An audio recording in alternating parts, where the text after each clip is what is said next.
love without truth isn't love at all. It can be so tempting to sugarcoat, avoid, or ignore what is true and justify that action by calling it love. But that's a complete mischaracterization of what love is, and it's also a mischaracterization of what leaders should do. Let's talk about how this often plays out.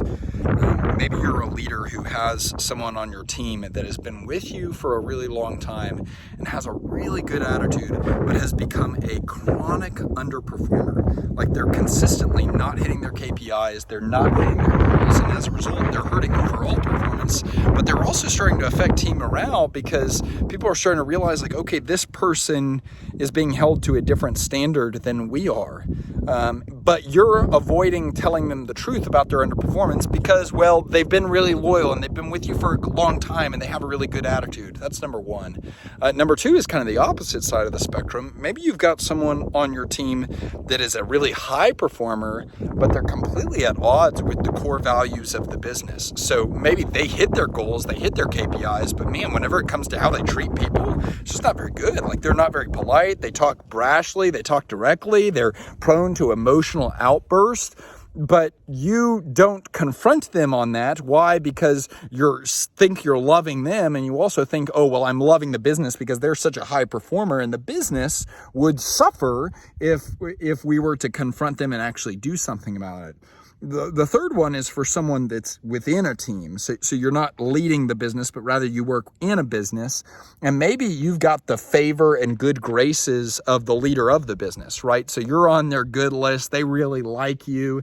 And therefore, like, you avoid telling them things that are negative, offering them feedback that is constructive. You don't really share the truth about what's actually going on in the organization because, well, you want to stay in their good graces and you're trying to love them, right? So you're not going to share with them all that negative stuff. We do an extreme injustice to our team, to the leadership of the business, and also to ourselves whenever we cover up the truth and call it love. Because what is love? It's to pour yourself out in the best interest of another person. And so think about who we're actually serving in those situations. You're certainly not serving the other person, whether it's the underperformer, the high performer that's not a culture fit, or your boss in any of those three situations. You're not serving the team or the business overall. So who are you really serving? You're serving yourself.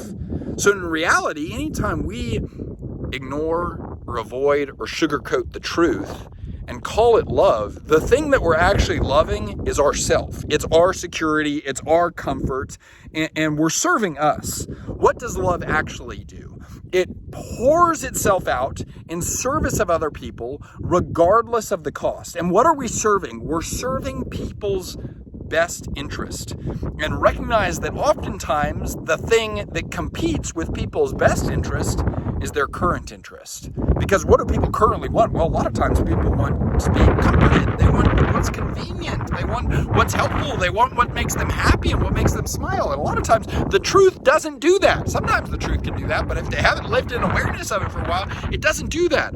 As a leader, what do you have to do? You have to put your ego aside and you have to say, I'm going to tell the truth regardless of the consequences because it's the right thing to do. Love without truth isn't love at all. Let's go.